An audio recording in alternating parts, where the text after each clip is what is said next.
All right, folks, it is 12:05. For those of you who don't know me, I'm Sam Farmer. I call myself many things: neurodiversity advocate, advocate for the autism community, for disability rights, etc. It's great to be with you on this Friday. As I had said earlier, I'm going to be available up to 1:30 past our announced 1 p.m. end time. For those of you who may have time to linger past then and to get to any unanswered questions at that point, but with a hard stop at 1:30. So great to be with you today. Thank you all for attending. I realize you're all busy. You have a lot going on. I'm grateful that you've made the time. Uh, And the topic today is the disabling burden of neuronormativity. Before we kick in with the topic at hand, just a quick word about my book for those of you who may not already know about it. It's entitled A Long Walk Down a Winding Road, Small Steps, Challenges, and Triumphs Through an Autistic Lens. This is a memoir and self-help book rolled into one. In terms of all that I've learned over the course of my life, of how to achieve greater happiness and success in life, even in the face of challenge and adversity. And I supplement that self-help content with stories of actual lived experiences across my life of me having been late diagnosed as autistic at the age of 40, but who knew he was learning disabled. We found out about that just shy of 3 years old. So that's me really in a nutshell. Disabled, learning disabled, and autistic co-occurring. The autism piece didn't become known to me until age 40, and once it became known to me, it really ended up being quite transformative. And I talk about how that transformation occurs in the book. Again, along with the self-help content, the stories, etc.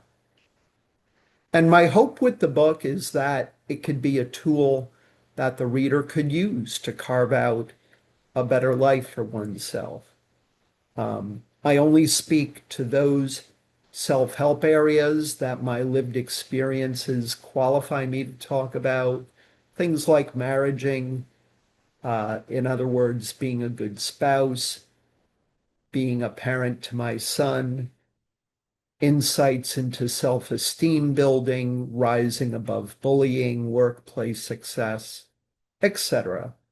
And you can learn more about the book on my website, which is samfarmerauthor.com.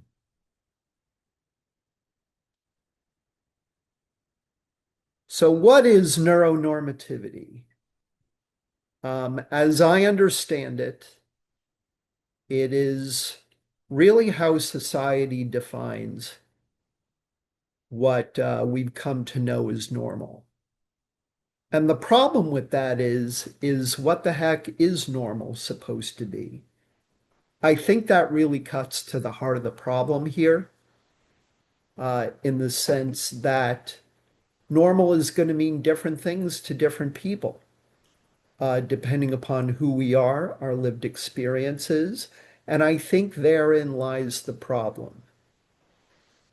Those with power and influence in society for heaven knows how long now kind of set the rules of how normal is defined on a societal level. And the problem there is that those in positions of power and influence who defined that narrative didn't take all of us in mind, or perhaps intentionally disregarded us in creating those rules of what is normal. That arguably, in my view, if you naturally can live up to what those expectations are in society, I would argue you're in a position of privilege. Though if you are neurodivergent and autistic, a big challenge there lies in the fact that these expectations were not written with us in mind, and therefore they can be particularly disabling and burdensome on us. Uh, and to me, that's the challenge at the heart of, of normativity in general. Neuronormativity is normativity specific to neurodivergence. For those of us who are autistic, who are neurodivergent in other ways, ADHD, learning disabilities, etc. Um, and it feeds what I call an us versus them power dynamic, a power dynamic that exists between those um, who conveniently can meet neuronormative societal expectations without too much effort versus those of us who struggle to do so. And that struggle is manifested in any number of ways, which we'll talk about a little later during the presentation. 1 in 5 of us, at least, globally, according to more than one study, are neurodivergent. So this power dynamic is anything but trivial, where we're arguably 1 to 2+ billion strong worldwide. It's hardly a trivial power dynamic in terms of those numbers of neurodivergent individuals struggling to meet what society defines as being normal. Expectations around socialization, how we interact with other people, how we interact with the world around us, how we behave, how we communicate, think, learn. In essence, how society dictates how we must exist, which, of course, is going to be enormously disabling if those societal expectations are unrealistic, which I would argue they are highly unrealistic for those of us who are autistic or neurodivergent in other ways. So when I talk about neuronormativity, I'm talking about it in these terms.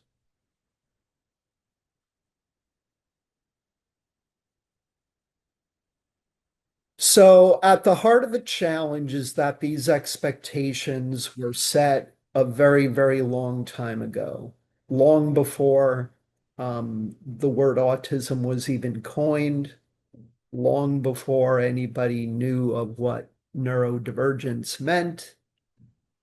Um, and the longer the expectations around normal exist, I would argue the harder it can be to try to get society to alter those expectations, ideally to be more inclusive. The more ingrained they are in society, the more time those expectations are given to bake into society is another aspect of where the challenge lies.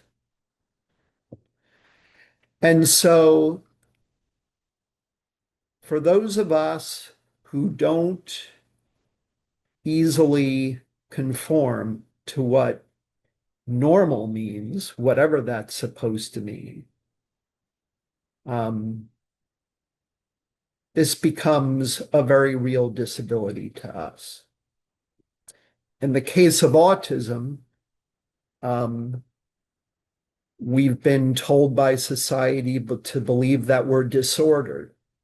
The problem with the word disorder, and words matter here very much, is that the word implies that we are somehow broken and in need of repair or some remedy or, heaven forbid, a cure. I write in my book that if there were to ever be a so-called cure for autism, if I were to be cured or if somebody were to try to cure me, I might end up being unrecognizable to myself because for me, and I would imagine for at least some of you and others whom I've met, our autism or our neurodivergence is core to self-identity. It is for me that if somebody tried to cure me, I would become unrecognizable to myself, arguably. And the problem is that if you don't fit society's definition of what normal means, you're inviting stigma, you're inviting marginalization, mental health challenges, social injustices, dehumanization, and even torture. More on that later. Uh, for reasons that are completely wrong, where we are innocent, for the most part, good-hearted people who don't deserve to be treated this way. And nonetheless, because of neuronormativity, we're stigmatized, we're marginalized, we deal with mental health challenges. The statistics tell the story in terms of roundabout 80% underemployment, unemployment rates, particularly higher rates, many times the rates of suicide, of suicidal ideation, many times that of our neurotypical peers that account for the stigma and the marginalization we face. Just to give a couple of examples of how the disabling effects of neuronormativity manifest themselves is in those sorts of things: mental health, employment, rates of suicide and suicidal ideation in general. And it makes societal acceptance and belonging particularly difficult. That in many respects, those of us who are different in some way from the neuronormative societal definition, we're punished for it for all the wrong reasons. Different in any number of ways, not just with respect to neurotype, but with respect to gender identity, with respect to race, socioeconomic status, all the way down the line. All the different ways that society recognizes diversity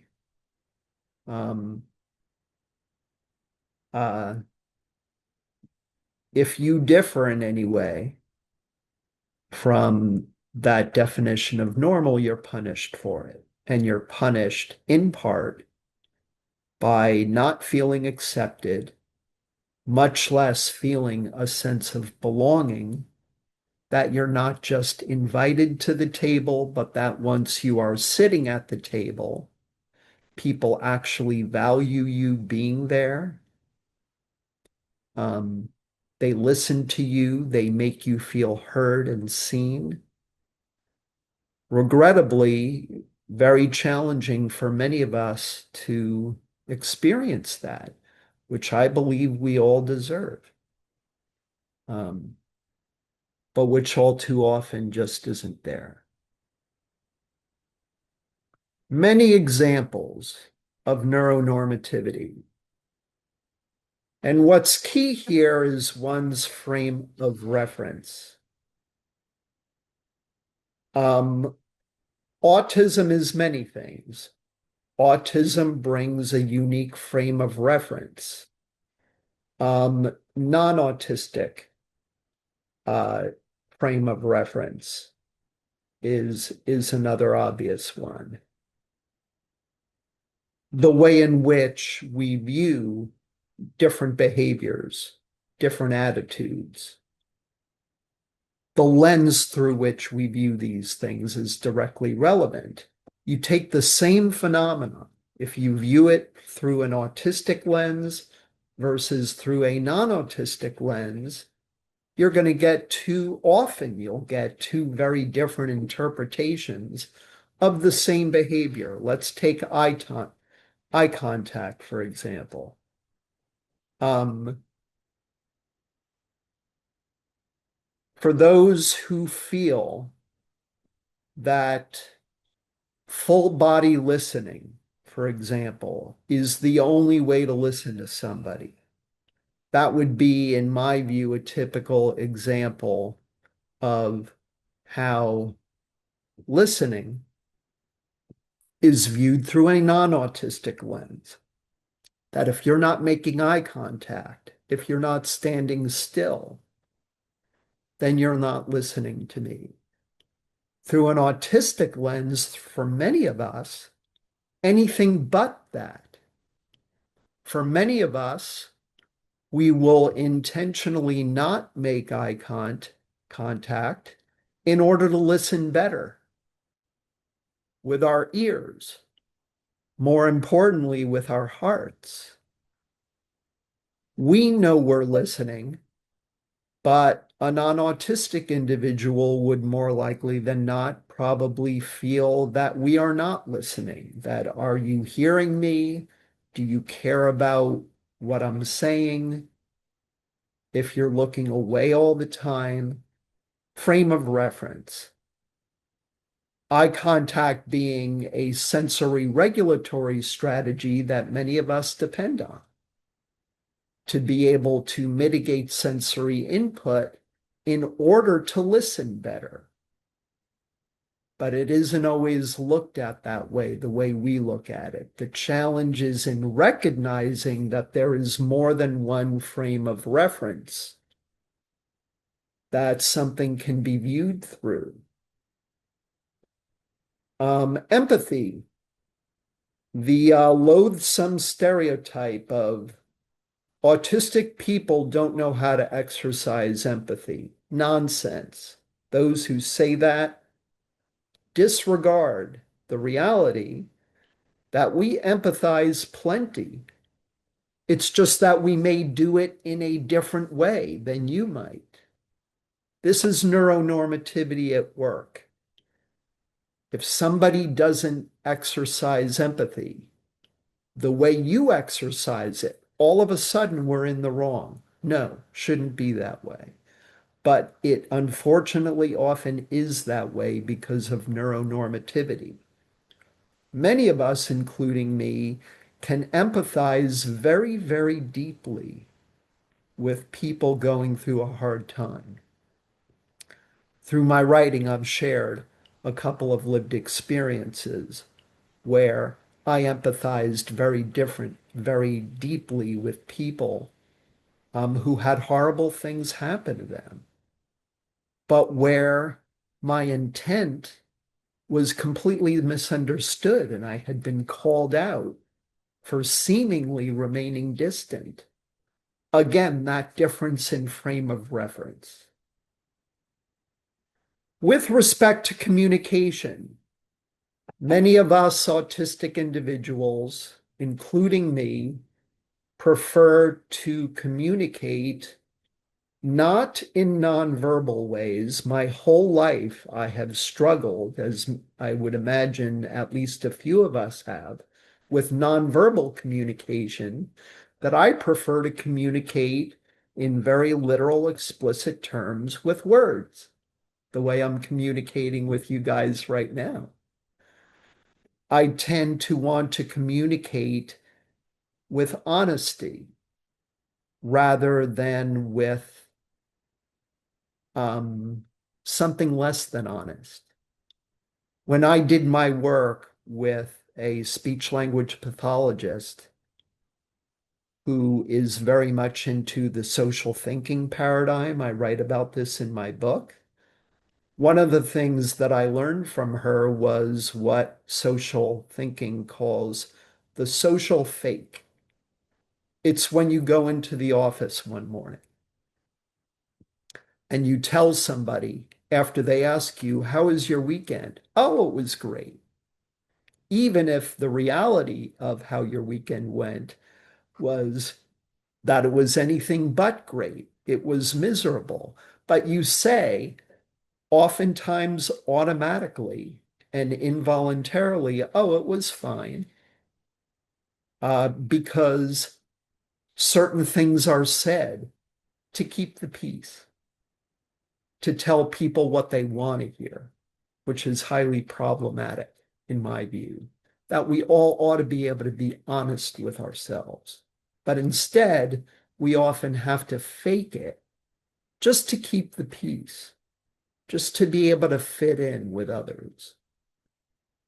Explicit, honest communication, often misconstrued as arrogance, as rudeness, when we're just trying to be honest. I learned that honesty is a good thing, but apparently so, not everybody looks at it that way.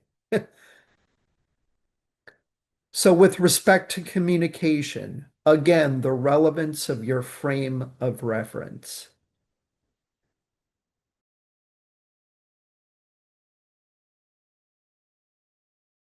And I think we're back. How's that, folks? Yeah, that's good. I can see it. All right, wonderful. My apologies for that. This computer can do some quirky things. So, neuronormativity. This might be the biggest reason why those of us who are autistic often mask. By masking, I'm implying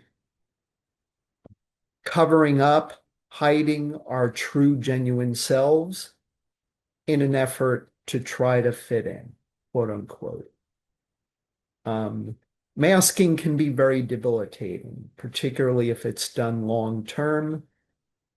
I have been in support group meetings where older autistic adults who have had to mask their autism for the better part of their lives. In one case, a woman admitted to having completely forgotten who she was. She lost track of her true self, just having masked her own life. And that was heartbreaking to me upon hearing that. But because of neuronormative societal expectations, many of us mask to differing extents, of course, across the autism community. And if you're neurodivergent in general, because if there's anything that's true, I think it would be that we would all want to fit in with our peers. I certainly very strongly did growing up. As an adult, I've found less so that I need to be who other people want me to be. Now I prioritize on being true to who I am.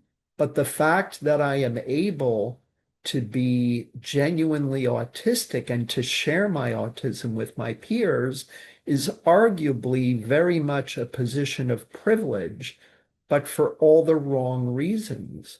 We should all be allowed to do that without having to exert huge amounts of energy to cover up our true identities just to fit in, because often that masking that we do can lead to burnout. It can lead to all kinds of mental health challenges. It can really be highly, highly disruptive to our day-to-day living. I feel as though I am in a position of privilege, again, for all the wrong reasons, but that I'm male, that the color of my skin is white, that I'm heterosexual, that in those regards, I'm not facing the barriers that are typically associated for when you're not white, from when you're a member of the LGBTQ community, of which many autistic and neurodivergent people are. And I despise that. I write in my book about wanting a more level playing field for all of us, that ideally we should all be able to be true to who we are without adverse consequence. But we know that regrettably, it just doesn't work that way. Um, I attribute a big part of that problem to normativity in all forms, whether it's neuronormativity, heteronormativity with respect to LGBTQ, just normativity in general, that if you're deemed not normal, um, that you have to try to mask to try to come across as normal in order to fit in. It's just a huge issue and a grave, grave injustice that I decry and that I speak out against every chance I get. I shouldn't have privilege, but I do because I am a white male. I shouldn't, but I do. I don't blame myself for being a white male because that's who I am. That's how I was born. But I know that that puts me to a certain extent, in a position of privilege. And that's wrong because I have always felt that personality, who a person is, how they treat themselves, how they treat other people, matters more than how you identify gender-wise, than who you choose to love, than the color of your skin. Shouldn't be about that. But regrettably, I think too many of us know that unfortunately it is. And so uh, masking is a huge problem in that regard. If not for neuronormativity, something tells me we wouldn't have to mask nearly as often as we do, and more often than is currently the case, we would be able to bring forth our true, genuine autistic, non-autistic, neurodivergent selves, whichever way. That would be the kind of world I'd want my son to grow up in, as I write in my book with respect to parenting and writing about the kind of society I'd want him to grow up in. Um, all this anti-DEIB sentiment. Often we hear DEI, but I add B at the end, B for belonging, because again, I believe that what we're fighting for as advocates is more than just about inclusion. Inclusion and belonging, both important, but two very different things. All of the anti-DEIB sentiment I attribute largely to neuronormativity when it comes to DEIB with respect to neurodivergence. Not every DEI program that does exist would appropriately take into account neurodivergence. They might be inclusive, perhaps, of gender diversity, of racial diversity, not always. And I regret this deeply with respect to neurodiversity. Ideally, DEIB would encompass all of it and wouldn't just focus on certain aspects of the human population that reflect our diversity. Ideally, it should be diversity equity, inclusion, and belonging across the board, not just with respect to one, two, or three attributes.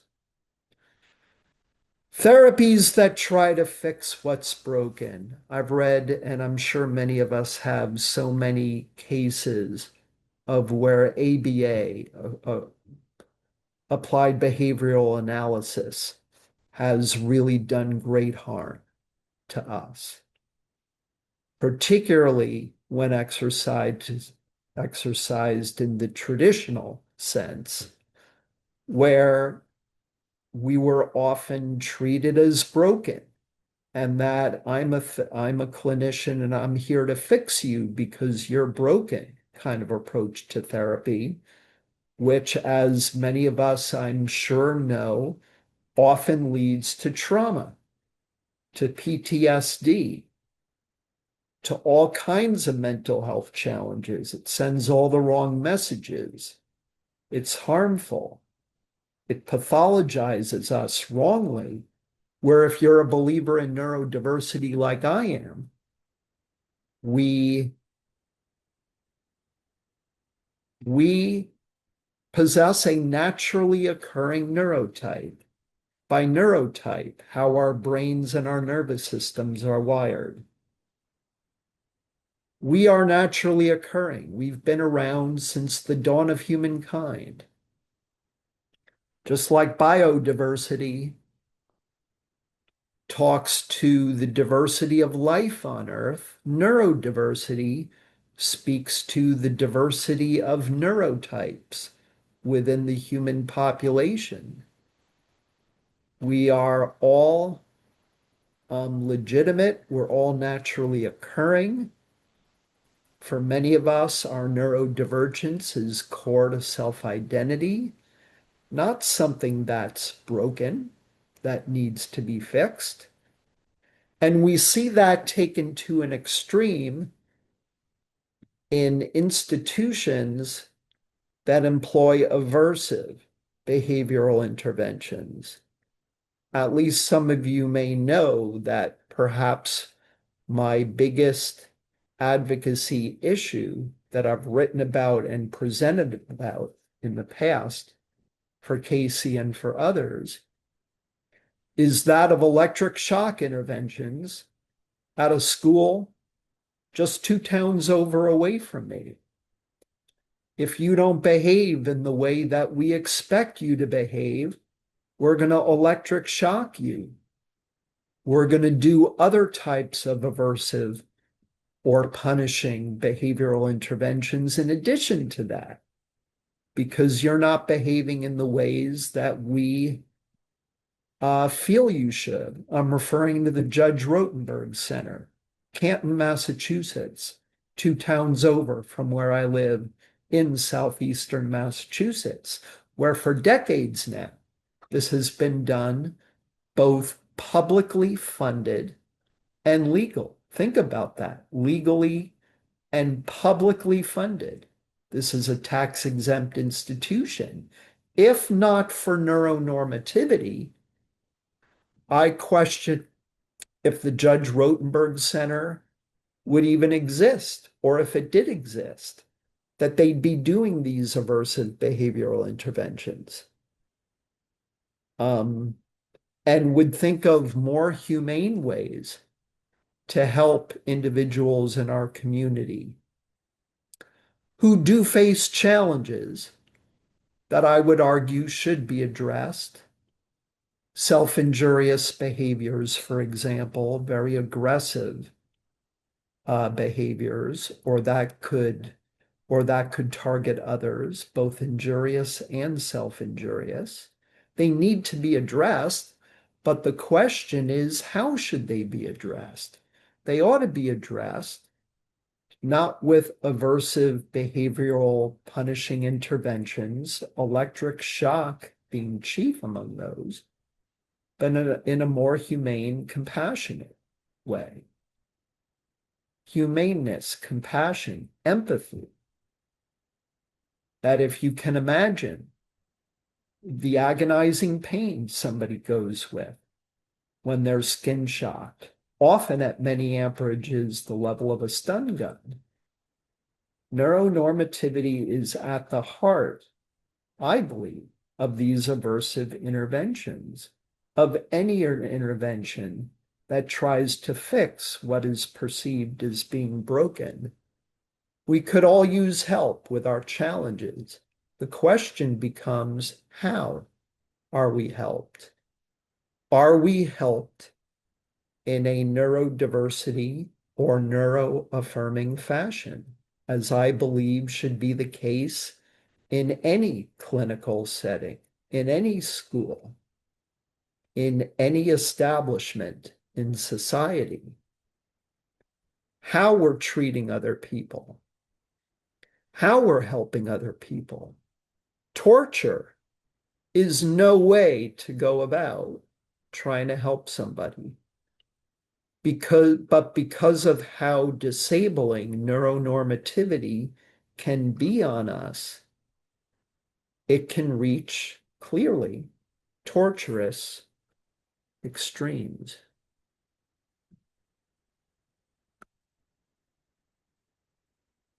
So how can the problem of neuronormativity be addressed? I just mentioned kindness, compassion, empathy, open-mindedness, going back to the point I made earlier about frames of reference, being open-minded enough to realize that your frame of reference is not the only frame of reference that exists.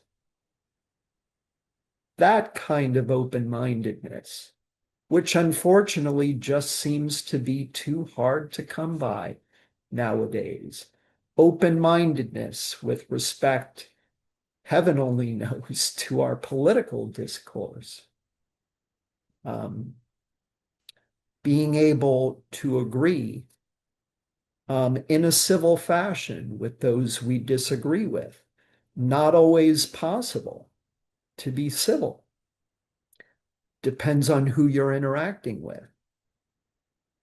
But the open-mindedness of knowing that not everybody is like you. It sits at the heart of what neurodiversity is all about. Diversity within the human population with respect to neurotype, gender identity, race, etc. Realistic expectations. If I'm non-autistic and my expectations of others revolve around my non-autistic frame of reference, odds are those expectations are going to be utterly unrealistic when imposed on those of us who are neurodivergent, who are autistic. Realistic expectations, unrealistic expectations, again, very disabling on us. Bring your expectations down to earth. Tailor those expectations to the individual to whom you're applying those expectations. Meet that individual where they are at, as opposed to meeting them where you believe they should be at. Huge difference. Going back to the point I made earlier about communication and empathy, eye contact, etc. There's more than one way to listen. There's more than one way to empathize.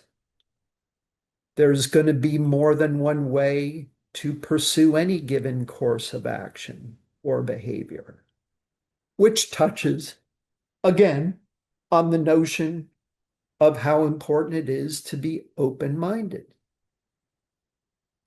to be open to the reality that there are typically, maybe not always, but commonly, more than one approach for a given behavior or course of action. Frame of reference we've talked about to death.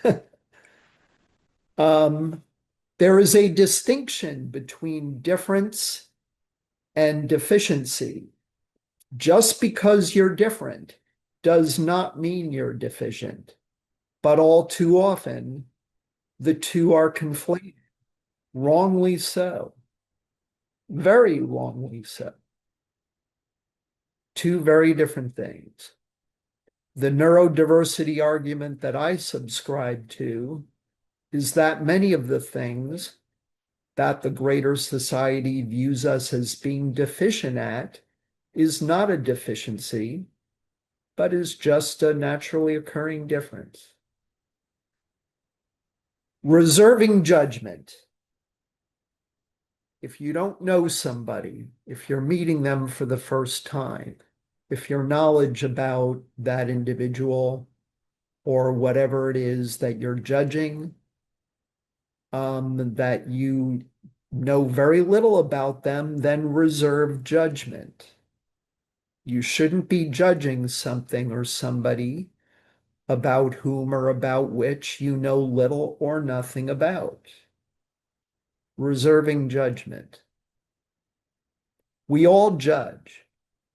And to the next point there, we all make comparisons. The question to be asked is, how do we judge?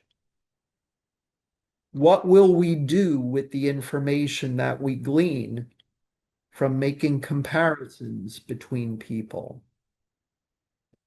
I would argue that we ought to be making comparisons to the extent that we can without there always having to be a winner and a loser.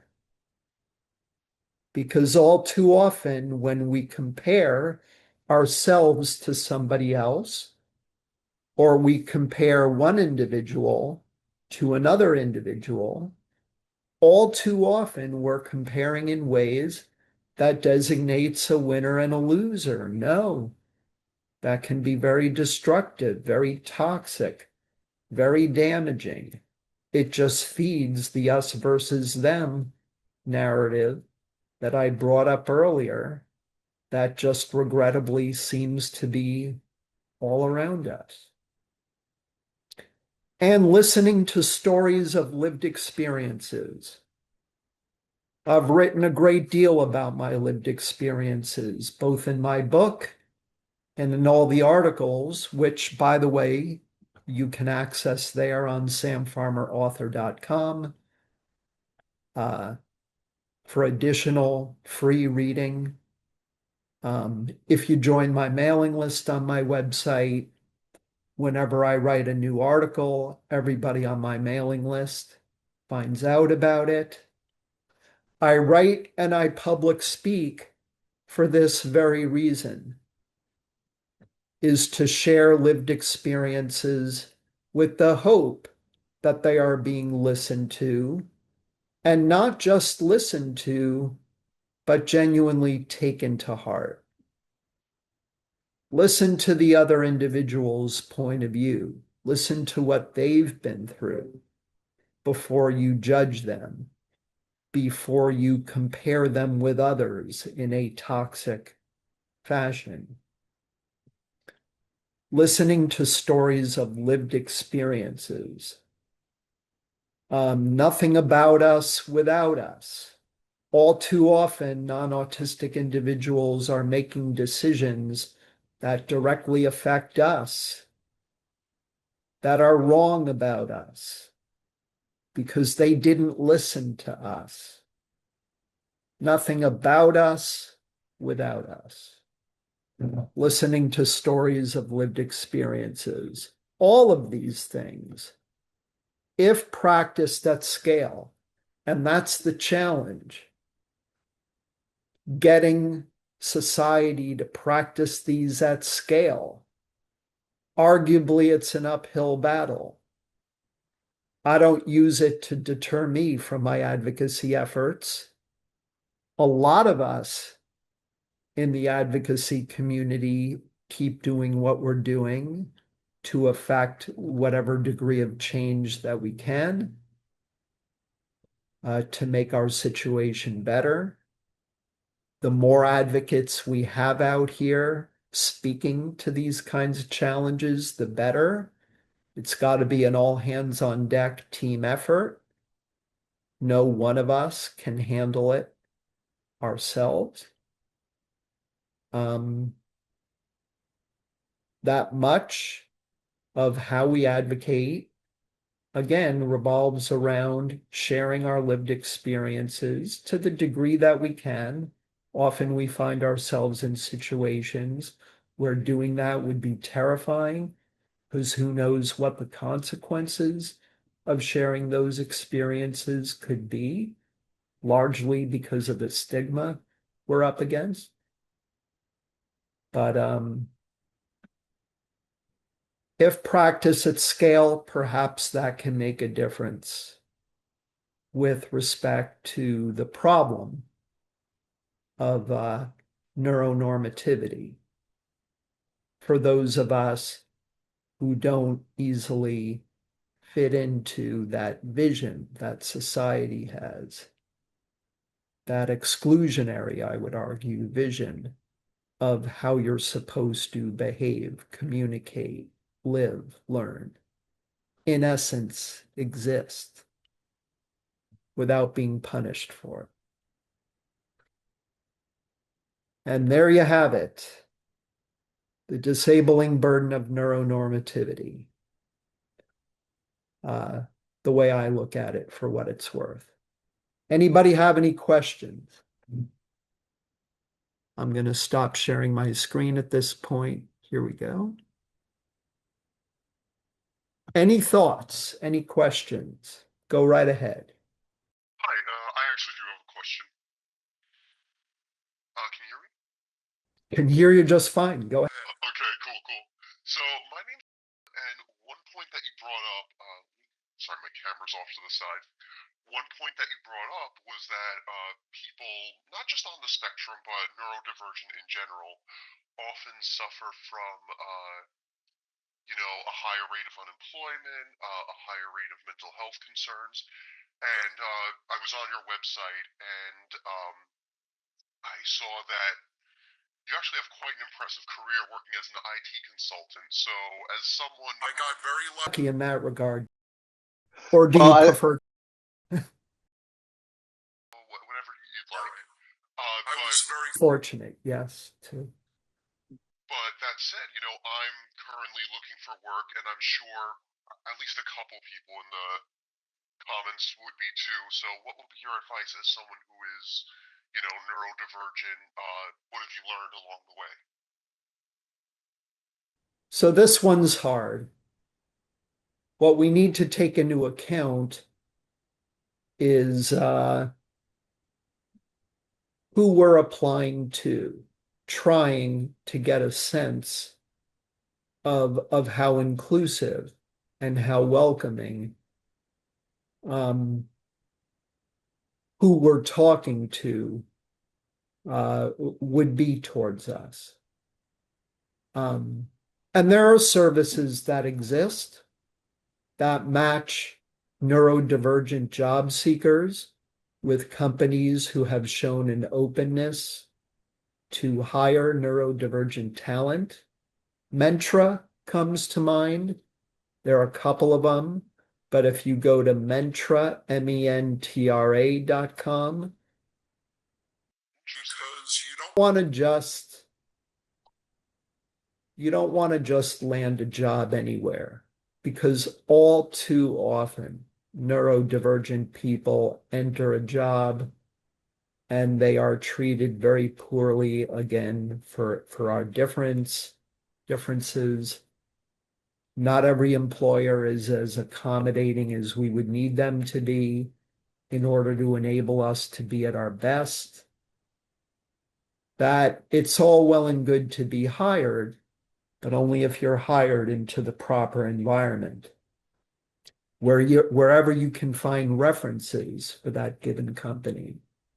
And again, services like Mentra is one that comes to mind. I believe Specialistern is another one. how is that spelled? Special, the word special, Isterene.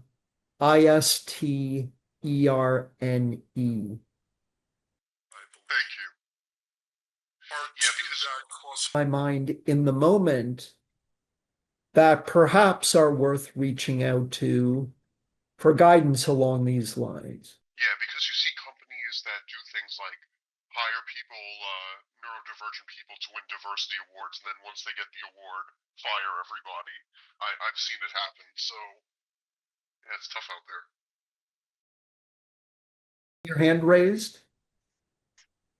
Go right ahead.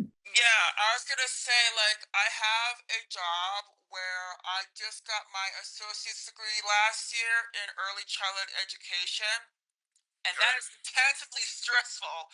But you have to, like, make sure you're not, like, being totally authoritarian and yelling at these kids, but you have to be talking to them in a calm tone of voice. And even if they're acting out, it is immensely stressful when you're even masking, when they're all crying and they're all sick and they're all boogery and they're all getting into like hitting and kicking and screaming. But it's a chill place where I work. But I have two special needs kids that I work with, and I'm not going to disclose their names because of HEPA laws. So I work with a kid, my first. For interrupting. Yes, it's Mentra, Mentra. Mentra. All right, go ahead. I had my first year there, I had a kid with autism, and still working with the kid with autism. And then my first year there last year, I had a kid with selective mutism. I see. So we have a couple of kids coming in with autism, and yeah, it's like, but just to figure out ways to deal with their meltdowns in the classroom, it's just like, yeah. Yep. Therein lies a big part of the challenge. Not everybody is going to be properly equipped to deal with those sorts of classroom situations. This is where people who work in schools ideally would receive training on what autism and neurodivergence is about, but to learn it from us because we live it and we breathe it every day. There's a right way and a wrong way to learn something.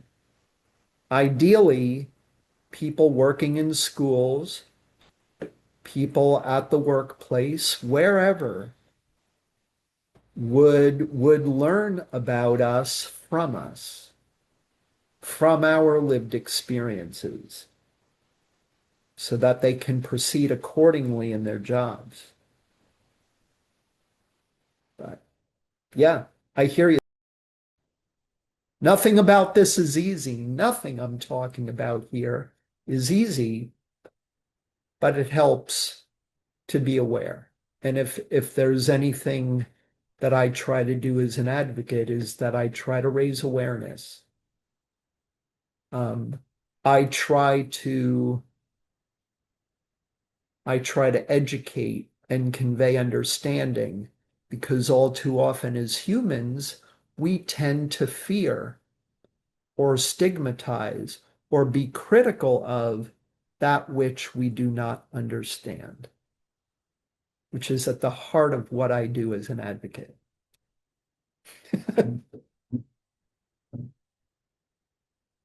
Yeah. Does anybody else have any questions or comments they want to bring up? If not, I'll see what there is in the chat.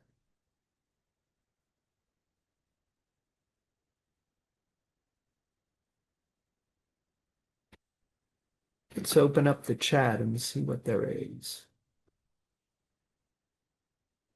There's a lot here. A lot.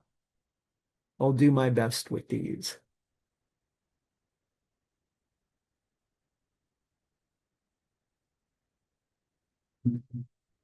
All right.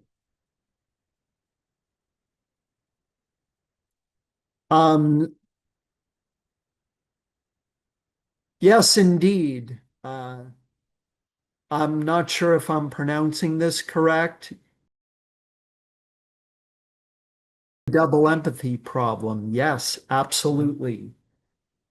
My next presentation in 2 weeks from today for CASY is going to speak a little bit to that when I do my empathy and social progress through an autistic lens presentation. Um, if you're on my mailing list or if you're following me on Facebook, um, more on that presentation. But absolutely, the double empathy problem is majorly at the heart of this. The difficulty of being able to empathize across neurotypes. And that it's a two-way street. Not everybody understands that empathy is a two-way street.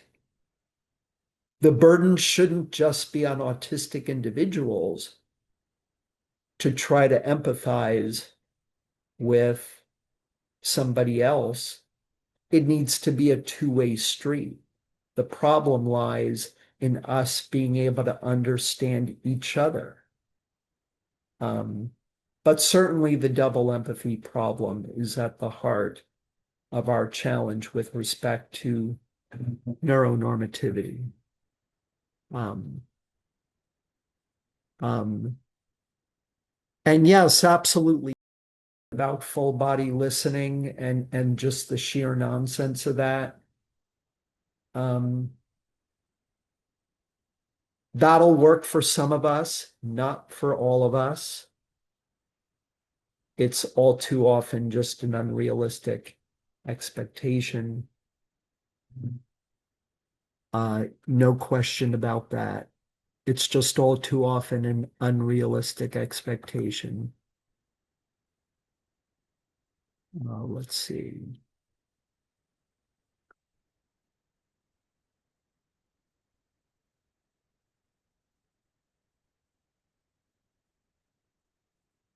I'm navigating to where I was in the chat, and then when new chats are written, it throws me off. Bear with me, please.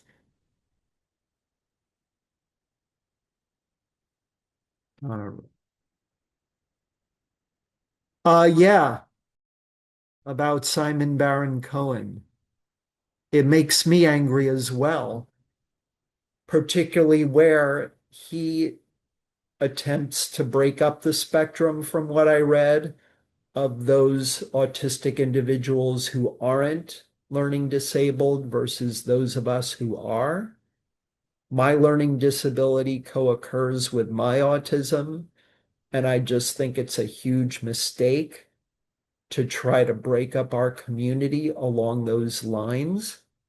It's just very much misguided, in my view. And yeah, a lot of people will claim expertise when arguably they're just in no position to do so. We see a lot of that. Oh, sure, I'm an expert. Never mind that the people I'm speaking about are people I've never met before, whose stories of lived experiences I've never listened to, who have experiences that I never shared in, and yet you're going to call yourself an expert? No, I don't think so. Um, I could write a book on all of the unfair stereotypes we're up again. That would be a very easy, but needless to say, very trying book to write. There are so many stereotypes that stem from misinformation being spread about us by people who, again, don't really know who we are because they never listened to our lived experiences. Is, in my view, a big way of how these false and very damaging stereotypes get perpetuated. People will just jump to it's very easy to jump to conclusions when you don't have all the facts. And we're often the ones paying the price for that. Um,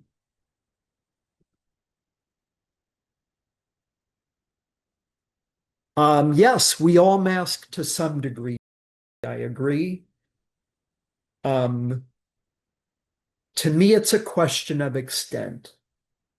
All of us have to mask in order to do our part to keep the peace.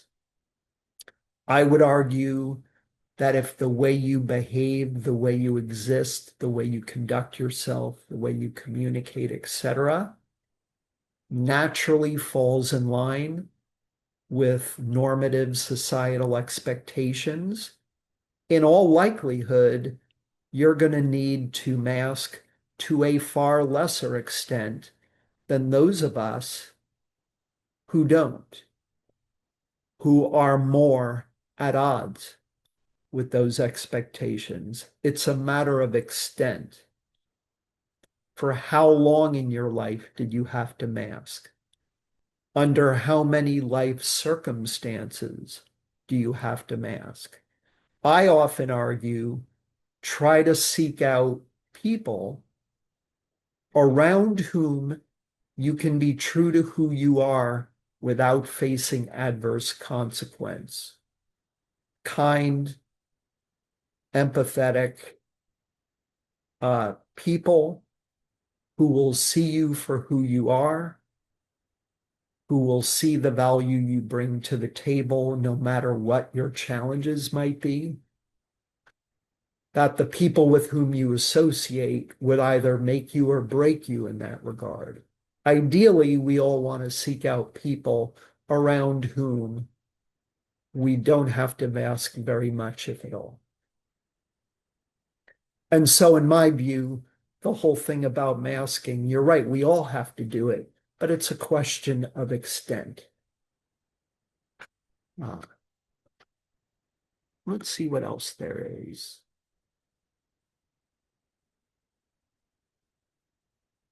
Yeah, the Judge Rotenberg Center. Great name for it, the Shock School. A good friend of mine, when we talk about this, we refer to the Judge Rotenberg Center as the Shit Center. It's what we call it. That's our term for it.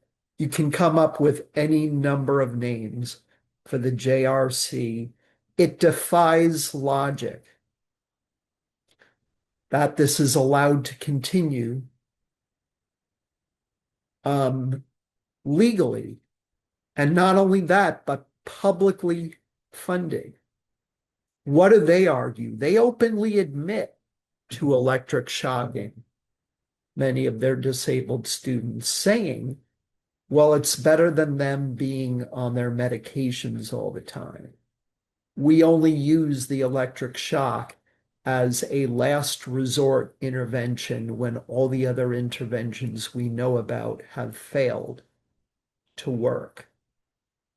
That still doesn't make torture okay. Torture is never permissible.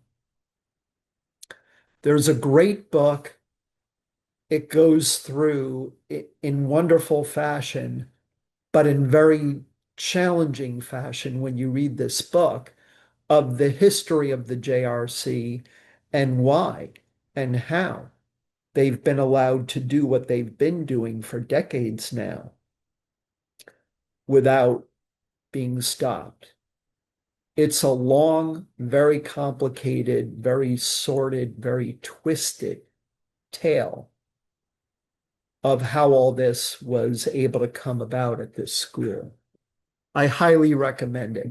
I'm going to type it here in the in the um in the chat. It's a book called Pain and Shock in America. A great book. I would recommend it, but I would warn you if there's any book on this planet that could be triggering for somebody who is autistic, arguably it is this book. It does not sugarcoat the problem. It presents what's going on there in very raw, very intense, admittedly very disturbing terms. You pick up a book like this, you want to be prepared. It can be very triggering. One of the two co-authors of the book had to jump ship from the project midstream because she found that the more she worked on this book, the more depressed she got. And so, for her own well being, she had to abandon the book. And where she abandoned it, that's where her co author picked up, where she left off to finish the book. But you want to be very careful with a book like this if you do, in fact, decide to pick it up. But it's riveting. Predictably, it's the kind of book that you'd find probably would be very difficult to put down once you get started. That really is the way to become better educated if you're interested in how this is allowed to continue and how it's been allowed to continue for decades now.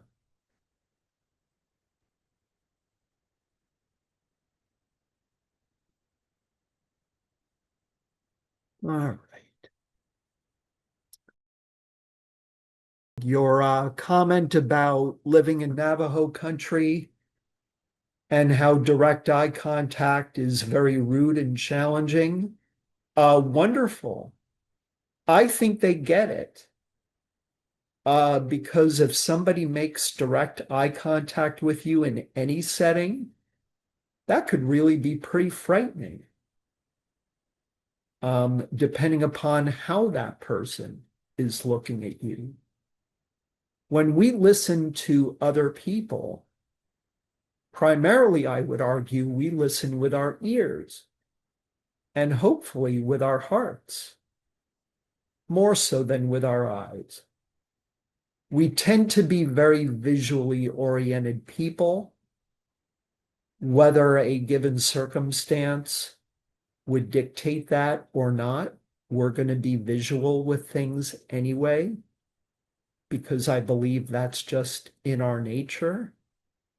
But again, it's in how you look and how you are judged if you're not looking at somebody who expects you to be looking at them when they're speaking to you. Again, neuronormativity, expectations, frame of reference, all of that plays in. But good for the Navajos, they get it. In my view, they totally get it.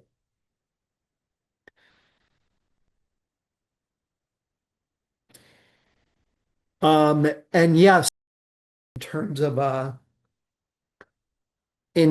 neuronormativity not just being at play, but this Eurocentric notion, I would argue the colonial notion that colonialism, a long history in this country and in Europe around white supremacy, that many of the people who created these rules of how we are expected to function and exist derives, I think, from the beliefs of many who believed in white supremacy, sadly, that we're dealing with very much so to this day, as we have been for a very, very, very long time historically. So it's not just neuronormativity and Eurocentricity, it's also arguably about colonialism and white supremacy in my mind. That all play in, that are all relevant to why these societal expectations are the way they are.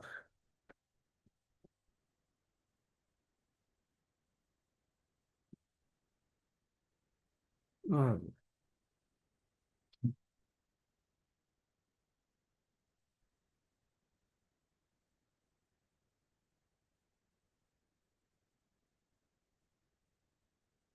and yes, about learning disabilities being based on neuronormative standards, no doubt about that. I grew up being a very confused boy. I was told that I was learning disabled, and yet I worked hard. I earned good grades. I did very, very well in school. I was fortunate enough to be accepted to an elite, highly regarded college where I earn like a 3.3 GPA. And I'm wondering, how is it that I can be learning disabled and yet I've done this well in school throughout my academic career? How is that? The reality is that it didn't mean I was dumb. It didn't mean that I couldn't learn, which I've seen in the media. Very difficult to read assumptions that if you're learning disabled, you're unable to learn. No. The key to my success, and I was again very, very fortunate to have smart parents and arguably the right kinds of teachers, is that I learned how to compensate for my challenges. I found ways to compensate for what I had a difficult time with. That yes, I own my challenges. I own those. I don't blame society for the challenges that I know I face. We're all human beings. We're all imperfect. We all face our various types of challenges. But yeah, normativity has a lot to do with who is and isn't labeled as learning disabled. Correct. Agreed.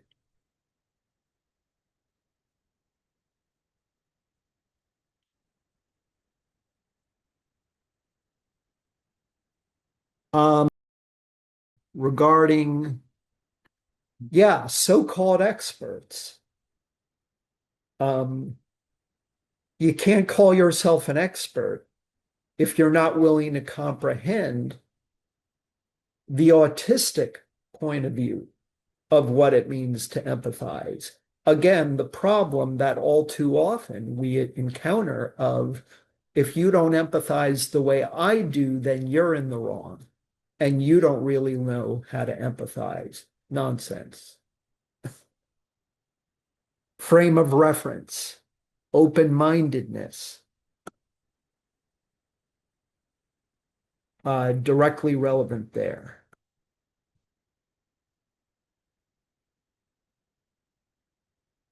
Yes, difference is scary to too many people, arguably for all the wrong reasons, and that those who hold power determine who is different, who isn't, who is to be punished, who is not to be punished. Um, uh, Not the way for us to be moving forward as a society. That if you don't do it the way I do it, you're in the wrong. Very damaging way of thinking about things.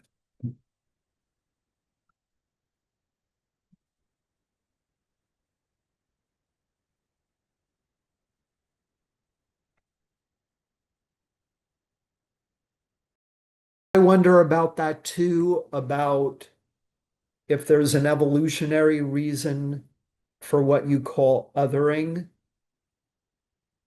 I believe that perhaps you're right. I think a big part of our challenge as advocates trying to affect change for the better is that many of these attitudes and behaviors may very well be innate or that they evolved over time. And are part, I guess, of what's the word I'm looking for? Uh,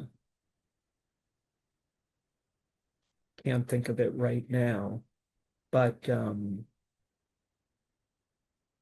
just primal instincts. As a species, humanity is a very young species from an evolutionary perspective. Arguably, we have a long way to go in terms of evolving.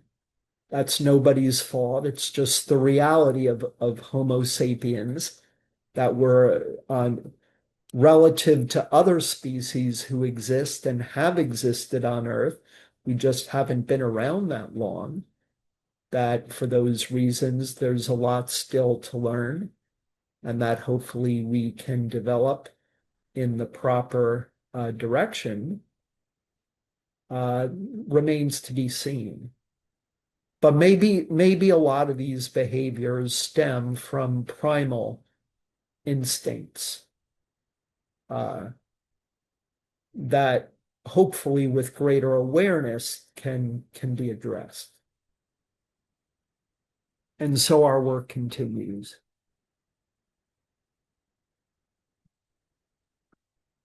So yeah, othering other people, it's a big problem. It's what creates this us versus them mentality that all too often has some members of society and others at each other's throats, often for all the wrong reasons, sometimes for reasons that are very understandable, um, that that were, anger, regrettably, but it's true, anger and hate, as deplorable as those emotions are, they're natural. These are naturally occurring emotions that all of us go through. They're real, and that's a challenge. I condemn hate in all of its forms, while at the same time needing to acknowledge, in order to be honest, that hate has proven to certainly be a natural human emotion. Therein lies a big part of the challenge, is that a lot of the problems that we're up against stem from naturally occurring phenomena. A big, big part of the challenge we're up against. So what do? We do the best we can. We try to associate with likable, compassionate, empathetic people, smart people, the kinds of people we would all rather know than not know. And we do our best. And we try to do what's right. We try to go by what we know to be true. And we do what we can to help ourselves. And in so doing, that we better equip ourselves to be able to help others. The two go hand in hand. Odds are, if you don't take care of yourself, then how are you going to properly take care of others? So self-care enters into this. I think if we take better care of ourselves, we are better able to exercise compassion. We're better able to empathize with others. We're better able to affect positive change for the better, etc. All right, so 3 minutes left before I need to hang up here. Time flies when you're having fun, doesn't it? But in closing, I invite all of you to check out my website, sign up for my mailing list. Feel free to reach out on my contact page if you'd like to request a copy of the slides that I shared today. And I will reply back with a PDF of those slides as soon as I'm able. And yes, particularly with today's highly toxic, needless to say, political environment. That's a whole nother topic for another day. But um, then again, we've been here before. Toxicity in our political discourse is actually nothing new in the history of this country. But you're right, it makes things all the more challenging. So yeah, go to samfarmerauthor.com. You can reach out to me there, sign up for my mailing list. Feel free to reply to any mailing list emails that you get. I love hearing from people on my list if they have a thought or a question or a comment to make about an article that I'm announcing. You'll find out about future author talks, both in person and virtual, if you're on my mailing list, that this is a good way for us to keep in touch. And thank you all very much. Have a good weekend. If you're in the path of this storm, stay safe, and hopefully we will interact later. Thank you, folks.